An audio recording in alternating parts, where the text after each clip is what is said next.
Hey yo, bonjour tout le monde, petite vidéo sur comment j'anime. La vidéo date d'il y a 3 ans, j'ai refait l'audio pour le confort de vos oreilles. Seules les images dateront. Hey oh, bonjour tout le monde, petite vidéo sur comment j'anime. Également, en l'espace de 3 ans, beaucoup de changements, j'ai changé d'ordinateur, j'ai aussi changé la version de mes logiciels utilisés. J'utilisais en montage avant Vegas Pro 15, aujourd'hui j'utilise Vegas Pro 20. Et pour le logiciel de dessin, j'utilise maintenant Paint Toolsay 2. Et pour finir, pour le logiciel de record, avant j'utilisais Bandicam, mais maintenant j'utilise OBS.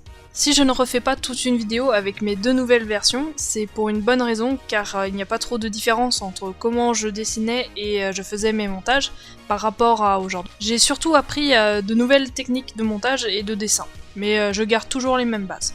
Et sur ce, je vous laisse avec ma présentation. Bon visionnage! On va aborder plusieurs points. Tout d'abord, les bases sur quel logiciel j'anime et j'édite mes vidéos. Ensuite, la phase whip, le lineart, la colorisation, le shading et pour finir le montage. Je prendrai appui sur une part que j'ai dû faire qui comporte à la fois du AMV et du PMV. Pour dessiner, j'utilise Paint Toolsay et pour le montage, j'utilise Vegas Pro 15. À mes tout débuts dans le dessin digital, j'ai commencé à dessiner sur le logiciel Paint, mais j'ai vite abandonné. Ensuite, quand j'ai vraiment voulu faire de l'animation, j'ai commencé sur Paint Toolsay et mon logiciel de montage était Movie Maker. J'avais envie de progresser en termes de montage et c'est comme ça que je suis passé sur Vegas Pro. J'utilise une tablette graphique de la marque Wacom, les prix sont très abordables et elle fonctionne très bien. Je vais vous présenter maintenant le logiciel de dessin que j'utilise. Une fois que le logiciel est allumé, on arrive sur cette page, on tape sur File, en haut tout à droite, puis New. On peut nommer le projet et modifier sa taille. Personnellement, j'utilise du 2560 x 1440. Vous arrivez ensuite sur votre page blanche où là vous pouvez commencer à dessiner. En haut à droite, dans le menu File, vous pouvez aussi enregistrer votre projet en cliquant sur Save ou Save As en format du logiciel qui est .save. Vous pourrez enregistrer votre layer actif en format image aussi. Sur la barre de menu, il y a également un outil que j'utilise souvent, c'est Filter, qui permet de changer les couleurs sur le layer. Je fais un exemple avec un point rouge, où je peux modifier la couleur, la saturation, la luminosité et le contraste. Un outil aussi utile sur la barre de menu qui est Edit, qui sert à faire des copier-coller. Les raccourcis clavier fonctionnent également. On passe sur le côté gauche où se situe notre layer actif. Vous pouvez rajouter des layers supplémentaires. Si vous cliquez sur l'œil à côté de votre layer, vous pouvez choisir de l'afficher ou non. Vous pouvez supprimer votre layer actif avec la poubelle. Vous pouvez créer des dossiers et trier vos layers. Pour les shades et la luminosité sur mes parts, j'utilise la partie mode où on a plusieurs options. Et pour l'opacité, c'est juste en dessous. J'utilise également Clipping Group qui me permet de dessiner sur un dessin déjà existant. Je l'utilise très souvent pour faire la colorisation et les shades. Je vais faire un exemple avec mon point rouge. Je crée un nouveau layer et je clique sur Clipping Group, ce qui rattache à mon deuxième layer en dessous avec mon point. Je peux dessiner sur ce layer et ça me permet de dessiner par-dessus mon point rouge, sans dépasser d'un seul pixel. Il y a aussi le bouton Merge Selected Layers qui fusionnera mon layer actif avec celui qui est juste en dessous de celui-ci. On passe maintenant sur la partie à gauche où il y a toute la palette de couleurs. Pour sélectionner une partie du dessin, il y a ces outils. Vous pouvez tracer un rectangle ou à main levée ou avec l'outil lasso. Il y a aussi la baguette magique qui permet de sélectionner en un clic. Vous avez ce bouton là pour tout désélectionner. Il y a la pipette aussi également qui permet de sélectionner la couleur au clic. Je passe au pinceau. Vous pouvez créer vos propres crayons en modifiant certains paramètres. Je vais vous présenter surtout ceux que j'utilise.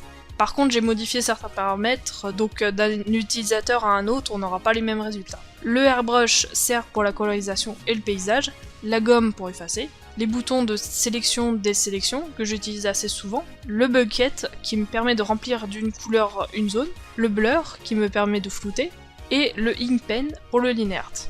Pour créer vos propres pinceaux, il suffit de faire un clic droit sur une case vide et choisir le type de pinceau et ensuite vous pourrez modifier les paramètres. On passe sur la partie whip. Donc j'ai réalisé une première whip pour savoir précisément ce que je dois faire sur ma part. Rien de précis, mais très vite fait. Ensuite, je peux partir sur une vraie whip où je vais rajouter un peu plus de détails, notamment respecter les proportionnalités des personnages sur cette part. Pour animer frame par frame, j'ai une petite astuce pour garder les proportionnalités des personnages. Je fais juste un copier-coller de la tête de ma première frame. Et pour les parties PMV, je fais une whip basique. Je passe ensuite à la phase lineart. Je varie la taille de mon crayon en fonction de certains plans, Plus le personnage est rapproché et plus j'essaye de grossir le line art. D'ailleurs, quand je dessine le line art, je donne souvent un seul coup de crayon pour éviter de me reprendre. Pour la partie PMV, il va falloir séparer plusieurs parties du corps qui pourront être bougées par le logiciel de montage. Je passe ensuite à la partie coloration. Je fais une première couche de couleur pour remplir ma zone de coloriage. Ensuite, pour rajouter d'autres couches de couleurs et éviter de dépasser hors de la zone, je clique sur Clipping Group. Je suis ensuite le design. Pour certaines formes, je n'hésite pas à faire un copier-coller pour rendre la partie assez cohérente, comme ici avec le design de Bramblestar. On passe ensuite à la phase paysage. Pour le background, j'utilise souvent des vrais paysages pour m'aider. Et ensuite, on passe à la phase finale du dessin, les shaders. Pour les shaders, j'utilise souvent ensemble deux modes, la luminosité et le shade. Je me donne des endroits précis où la luminosité et le shade doivent être plus forts. Et enfin pour finir, on passe à la partie montage. J'ouvre Vegas Pro 15, qui est par contre dans ma langue que j'ai choisie au début quand j'ai commencé le logiciel, donc qui est le français. Donc les boutons sont traduits forcément par rapport à la version anglaise. On arrive sur cette page pour ouvrir un nouveau fichier, on clique en haut à gauche sur Fichier, puis Nouveau. Pour enregistrer le projet, pareil, cliquez sur Fichier, puis Enregistrer, ou Enregistrer sous. Je vais faire un exemple d'un twinning simple. Je glisse mon layer sur ma piste vidéo. Vous pouvez augmenter ou diminuer la taille du visu de la piste, la masquer ou même la supprimer. Pour ajouter d'autres pistes audio ou vidéo, vous pouvez faire un clic droit, puis insérer une piste vidéo audio. Vous pouvez changer l'ordre des pistes vidéo en maintenant clic gauche et en faisant glisser la piste en question. Donc je cut mes layers pour qu'elles fassent tous 2 secondes. Vous pouvez les faire à la main ou clic droit et découper la fin ou découper le début, ou même fractionner, qui coupera votre layer en deux. Pour voir la prévisualisation de la vidéo, il suffit de cliquer sur le bouton play et pour l'arrêter sur ce bouton. Maintenant, on va débuter la phase twinning.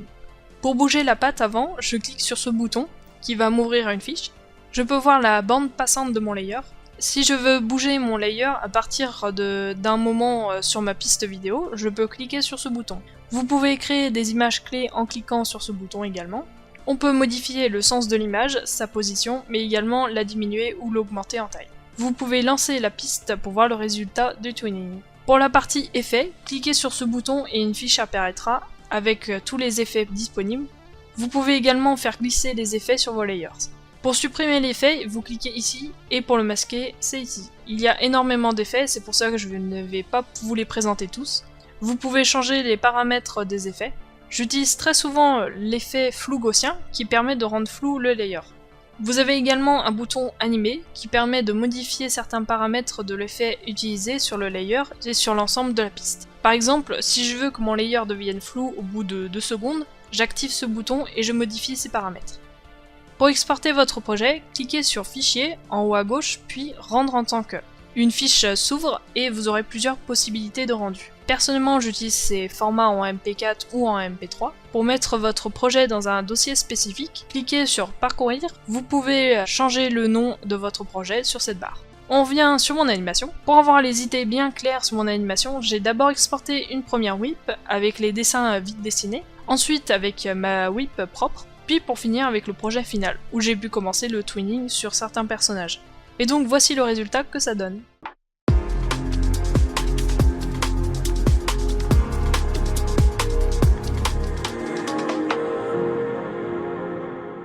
Si vous avez d'autres questions sur ces logiciels ou de comment j'anime, n'hésitez pas à me les poser.